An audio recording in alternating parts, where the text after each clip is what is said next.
पौष कृष्ण एकादशी श्री सफला एकादशी का पावन पर्व है। तो इस एकादशी की भी दिव्य महिमा है। स्वयं भगवान श्री कृष्ण महाराज युधिष्ठिर को एकादशी का महात्म सुना रहे हैं। जब पौष कृष्ण एकादशी के विषय में महाराज युधिष्ठिर ने पूछा, तब श्री कृष्ण ने सफला एकादशी के विषय में कहा कि जो इस एकादशी का व्रत करते हैं उनके सारे कार्य सफल होते हैं, उनको जीवन में सफलता प्राप्त होती है। इसका नाम ही सफला एकादशी है। और पुराणों में वृतांत है कि चंपावती नगर में महिष्मान नामक राजा रहते थे। वे बहुत अच्छे राजा थे।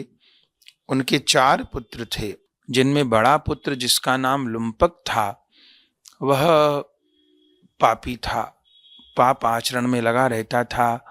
पर स्त्री गमन, पर धन हरण, ये सब उसके पाप कर्म थे। तो पहले राजा ने उसको बहुत समझाने का प्रयास किया, और जब बड़े पुत्र लुम्पक ने बात नहीं मानी तो फिर राजा ने अपने बड़े पुत्र का त्याग कर दिया, उसको राज्य से निकाल दिया, और फिर वो वन में आकर के रहने लगा। रात्रि में अपने पिता के राज में ही प्रजा का धन लूटता था, मदिरा पान करता था, मांस खाता था। इससे प्रजा बहुत भयभीत होने लगी। राज कर्मचारी पकड़ लेते थे, लेकिन राजा का पुत्र होने के कारण छोड़ देते थे। तब महिष्मान राजा ने अपने पुत्र को विशेष दंड दिया और उसका नगर में प्रवेश ही निषेध करवा दिया। तब वन में एक पीपल के पेड़ के नीचे वो पड़ा रहता था। अब उसके पास खाने पीने को भी कुछ नहीं था, धन पैसा भी नहीं था। राजा का बेटा और ऐसी दयनीय दशा उसकी हो गई। तब पौष का महीना आया, सर्दी होती है पौष के महीने में। ना उसके पास वस्त्र थे, ना उसके पास भोजन थे। संयोग से सफला एकादशी आई, तो दशमी को उसको कोई भोजन नहीं मिला। रात्रि भर वो ठिठुरता रहा, सो नहीं पाया।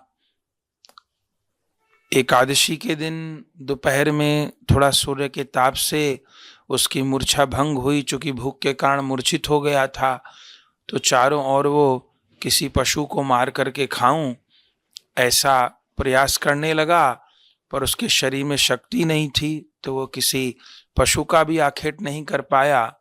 तो पेड़ों के नीचे जो फल पड़े हुए थे वो उसने खा लिए किसी तरह अपना पेट भरने के लिए। और बाकी एकादशी के दिन पूरे दिन भूखा रहा, और सर्दी के कारण एकादशी की रात को सो भी नहीं पाया। तो मजबूरी में उसका एकादशी का व्रत भी हो गया, उसने फल ही लिए, और भले कपड़े नहीं थे तो सर्दी के मारे रात को सो नहीं पाया, तो एकादशी जागरण भी हो गया। और जैसे अगला दिन भोर हुआ, द्वादशी तिथि आई, तो उसने कोई श्रद्धा पूर्वक एकादशी व्रत नहीं किया था। मजबूरी में भूखा था, खाने को नहीं था, तो एकादशी हो गई। और रात में पहनने को कपड़े नहीं थे, तो सर्दी के मारे नींद नहीं आई। लेकिन इससे ही भगवान नारायण प्रसन्न हो गए।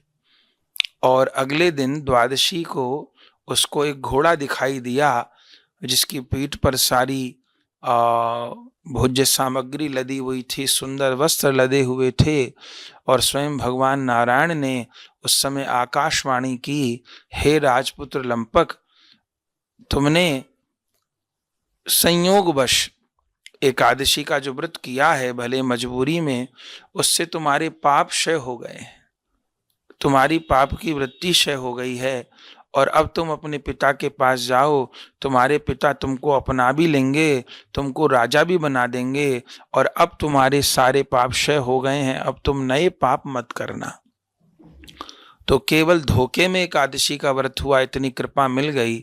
फिर वो राजपुत्र लुम्पक अपने पिता के पास जाता है, और वहाँ पर पिता उसको सारी संपत्ति दे देते हैं। देखते हैं कि मेरे पुत्र का एकादशी व्रत रखने से मार्जन हो गया, भविष्य में वो राजा बनता है। उसके पिता वन में तपस्या करने चले जाते हैं, और फिर लुम्पक जो महापापी था वो इतना अच्छा राजा बनता है कि अपनी पूरी प्रजा को एकादशी व्रत रखने के लिए प्रेरित करता है। उसके राज्य में सभी लोग एकादशी व्रत करते हैं, और बड़े सुंदर रूप में लुम्पक राजा अपने जीवन का निर्वाह करके अंत में भगवान नारायण के दिव्य धाम वैकुंठ को प्राप्त करता है। तो ऐसे लुम्पक राजा की कथा इस पौष कृष्ण मास की सफला एकादशी से जुड़ी हुई है। तो उस लुम्पक राजा के सब पाप क्षय हो गए, तो हम सबके भी पाप क्षय होंगे।